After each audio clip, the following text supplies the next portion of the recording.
بنیادی طور پہ سب سے بڑی جمہوریت کی دائی جماعت ہونے کے ناطے ان کو یہ احساس دلانا چاہتا ہوں، جب وہ دوسروں پہ انگلی اٹھاتے ہیں تو تھوڑا سا اپنے پیپلز پارٹی کے گریبان میں بھی جھانک لیں، کس کس نے ڈیلیں کی امریکہ کے ساتھ، کیسے کیسے وہ ڈیلیں ہوئیں، کس طرح سے 2007 میں محترمہ شہید بینظیر بھٹو کی واپسی ہوئی، وہ ساری چیزیں ذہن میں رکھا کریں، اس کے بعد یہ تانے دیا کریں۔ اور ایک مجھے بہت افسوس ہوتا ہے، سارے سیاستدانوں پہ ہوتا ہے، کہ وہ ایک دوسرے کو ملک دشمن ثابت کرنے پہ لگے رہتے ہیں۔ عمران خان کے حوالے سے اور میزائل پروگرام کو اور اسرائیل کی جوڑ کے تکون جو بنانے کی کوشش کی ہے انہوں نے، کہ جی عمران خان کے حق میں وہ لوگ بیان دے رہے ہیں جو ہمارے میزائل کے خلاف دے رہے ہیں، اور یہ وہ لوگ ہیں جو اسرائیل کے حق میں بیان دیا کرتے ہیں۔ تو یہ جو ایک پیٹرن ہے نا، انہوں نے اور محترم آصف زرداری صاحب نے میاں نواز شریف صاحب کے بارے میں بھی بہت اس قسم کے الزامات، شدید الزامات لگائے، ان کے ملک دشمن ہونے کے حوالے سے، مودی کا یار ہونے کے حوالے سے، گریٹر پنجاب بنانے کے حوالے سے آصف زرداری صاحب نے کہا کہ جی یہ بنانا چاہتے ہیں۔ تو یہ چیزیں جب پھر آپ کے سامنے جب آتی ہیں نا گھوم پھر کے، آپ کو جب بھگتنی پڑتی ہیں، پھر آپ چیختے ہیں کہ جی ہمارے اوپر کیوں یہ الزام لگایا جا رہا ہے غدار ہونے کا، اور سارا سکھوں کی فہرستوں کا الزام لگا محترمہ بینظیر بھٹو پہ، جو کہ سراسر غلط تھا۔ سوال ہی پیدا نہیں ہوتا انٹیریئر منسٹر کے پاس کون سی فہرستیں ہو سکتی تھی، انٹیلیجنس ایجنسی کے پاس کسی کے پاس ہوں تو یہ اس قسم کی چیزیں جو ہیں وہ مناسب نہیں ہے۔ آپ اپنی سیاست کریں اور ضرور کریں۔ پھر آپ کولیشن کا حصہ ہیں، آپ مجھے یہ بتائیں، آپ کولیشن میں بیٹھے ہیں، اکٹھے بیٹھتے ہیں، جاتی عمرہ میں جا کے کھابے کھاتے ہیں، وہ بلاول ہاؤس آتے ہیں، آپ کی بات ہوتی ہے، صدر صاحب ادھر سے بیٹھے ہیں، تو آپ آپس میں بیٹھ کے یہ چیزیں طے کیوں نہیں کرتے؟ مسئلہ سارا یہ ہے کہ پنجاب میں مریم بی بی ان کو حصہ دینے کو تیار نہیں ہے۔ وہ کہتے ہیں چند لوگ ہیں، ان کو جو کچھ یہ مانگ رہے ہیں وہ بہت بڑا ہے ان کے جسم سے اور جثے سے جو ان کا حصہ ہے وہاں پہ۔ شہباز شریف صاحب اس میں کچھ کر نہیں سکتے، تو آپ مریم بی بی سے بات کریں نا، آصف زرداری صاحب کا نواز شریف صاحب کو کال کریں، دوست ہیں ان کے بڑے پرانے اور بڑا اکٹھا وقت گزارا ہے، چارٹر آف ڈیموکریسی بھی کیا، ان سے بات کریں، اس مسئلے کو ادھر گھر میں بیٹھ کے حل کریں۔ یا پھر یہ بتائیں کہ آصف زرداری صاحب جس خاموشی سے بیٹھے ہیں سارے معاملے پہ، ان کی تو آواز نہیں آ رہی اس پہ، جو حکومت کے ساتھ معاہدات ہوئے ہیں اس کے اوپر تو وہ ایک لفظ نہیں بولتے، وہ کیوں خاموش بیٹھے ہیں؟ کیا وہ یہ کہ چاہ رہے ہیں کہ بلاول ساری اس کمپین کا حصہ بنے، یا وہ بلاول کو آزمانا چاہتے ہیں کہ اچھا بھائی کر کے دیکھ لو، تمہیں بڑا شوق ہے سیاست کرنے کا آگے آگے ہو کے، تو ہم پھر بیٹھ کے انتظار کرتے ہیں۔ اس کے بعد جو انہوں نے ایک بات کی ہے کہ بحران ہی بحران ہے، بین الاقوامی مشکلات آنے والی ہیں۔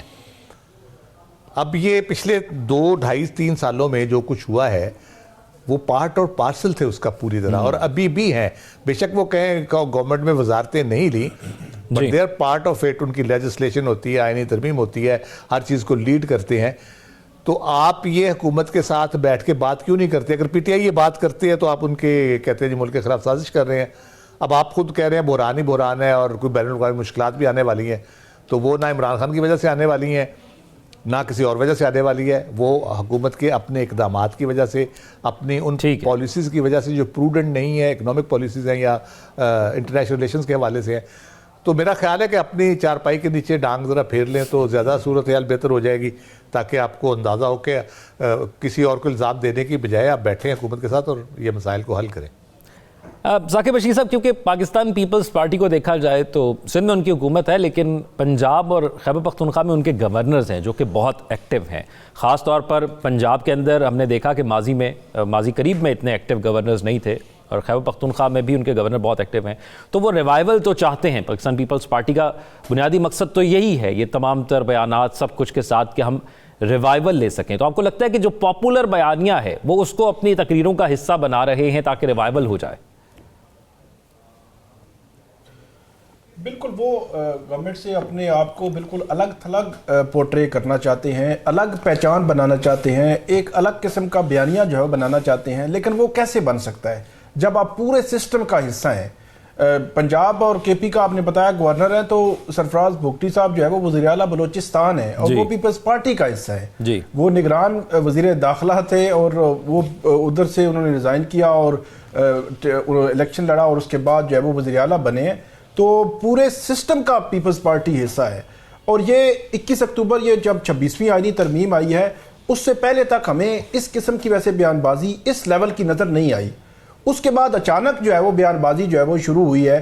خاص طور پر میں انٹرنیٹ، فائر وال، وی پی این، ایکس، اس کی بات کروں گا کہ جو یہ کام جو ہے وہ 17 فروری کو ایکس بند ہوا تھا.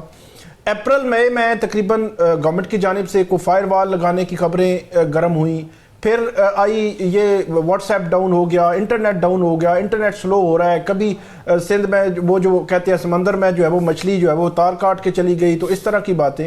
تو یہ ابھی ریسنٹلی میں نے دیکھا ہے کہ آج بھی انہوں نے بہت زیادہ اس پہ بات کی، اور تقریباً آج سے ایک ہفتہ پہلے بھی انہوں نے جب تقریر کی تھی تو انٹرنیٹ کی بندش پہ انہوں نے کہا کہ آپ نے 70% جو عوام ہے، لوگ ہے، یا جو ینگ ہے، جنریشن ہے، اس کو اپنے خلاف کر لیا ہے. آپ سرمایہ کاری کیسے کر سکتے ہیں، اور بھارت اور چین کتنا آگے نکل گئے ہیں اور ڈیجیٹل ورلڈ میں، اور آپ ابھی تک جو ہے وہ انٹرنیٹ سلو کر رہے ہیں.